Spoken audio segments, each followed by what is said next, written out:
Salut! Aujourd'hui, je te parle gestion du temps et respect de soi. D'ailleurs, j'avais écrit un article sur le fait de se responsabiliser qui peut peut-être t'intéresser si tu as l'impression de subir ton organisation ou bien ta non-organisation du temps. Je le mets dans la description. Prends ce qui est bon pour toi et laisse le reste. Avant le confinement, j'étais dans une situation inconfortable sur pas mal d'aspects dans ma vie, et autant te dire que j'étais vraiment frileuse à l'idée de devoir rester chez moi et de voir toutes mes démarches administratives et de santé bloquées, et de devoir juste attendre.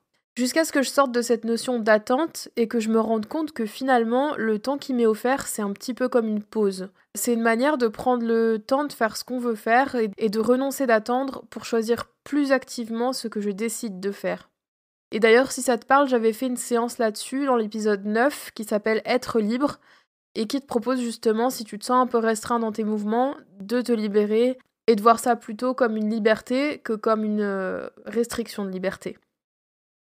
Je te parle de disposer de son temps parce que c'est une thématique qui tracasse pas mal de monde en ce moment, de ne pas avoir le temps de se détendre. Je parle de ça principalement, mais ça s'applique pour tout, donc si tu te sens stressé par le temps, je te conseille aussi d'écouter la suite. Autant te le dire tout de suite, le temps n'arrivera jamais en te disant que tu dois te détendre. Le temps, c'est comme la distance ou la surface, c'est un concept. Ensuite, tu te débrouilles avec. C'est un peu comme pour ta maison, tu l'aménages comme tu veux. Tu as une quantité d'espace qui est déterminée, tu dois faire avec l'espace que tu as et choisir comment tu l'aménages.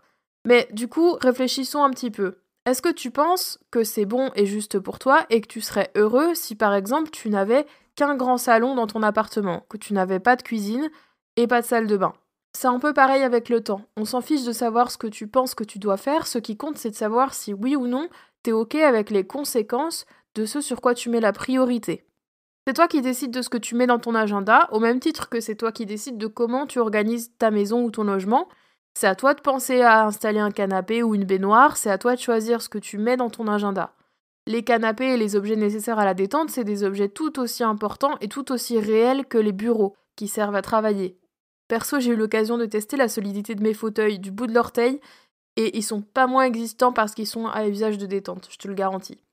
Si t'as tendance à te dire que ta maison est trop petite, réfléchis à agencer les meubles autrement et à te débarrasser peut-être des activités qui ne te plaisent plus et qui t'empêchent d'avoir des espaces de détente ou d'autres choses. C'est le moment.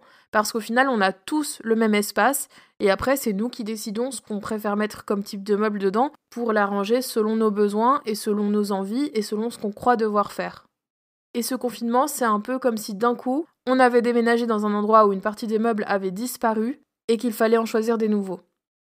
Alors c'est peut-être le moment aussi de faire un plan avant d'acheter et de te poser et de décider ce sur quoi tu veux mettre la priorité pour t'assurer que tout rentre et sinon de faire des choix. Et peut-être aussi de laisser des espaces vides pour te permettre de te déplacer sans te cogner dans tes meubles. Pour faire des priorités, il faut aussi prendre conscience que Tata Jacqueline n'a pas à choisir quel imprimé tu prendras sur ton canapé pour lui faire plaisir. Tu n'as pas besoin de faire un effort pour emménager ta maison comme elle préférerait, si tu penses que c'est pas aligné avec ce que toi tu vises. Tu n'as pas besoin non plus d'acheter un canapé rapidement pour ne pas déranger le vendeur. Tu n'as pas l'obligation de faire l'impasse sur l'achat d'une chaise et donc de rester debout pour être courageux ou pour être fort ou pour prouver ta valeur. Et si pour la maison ça te fait sourire et que ça t'amuse, je te propose de regarder dans ton agenda combien de fois tu t'es dépêché de caser un rendez-vous entre deux sans autre enjeu que parce qu'on te l'a demandé rapidement alors que ça ne t'arrangeait pas. Combien de fois tu l'as fait pour faire plaisir ou pour répondre à l'injonction d'être parfait?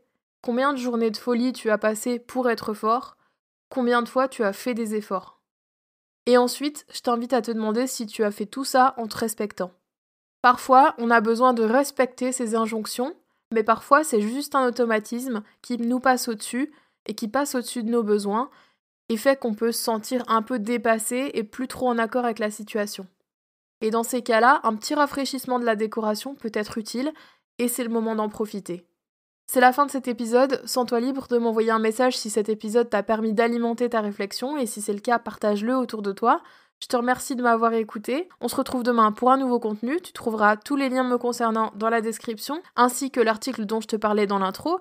D'ici là, porte-toi bien, prends soin de toi. Merci pour ton écoute et à demain.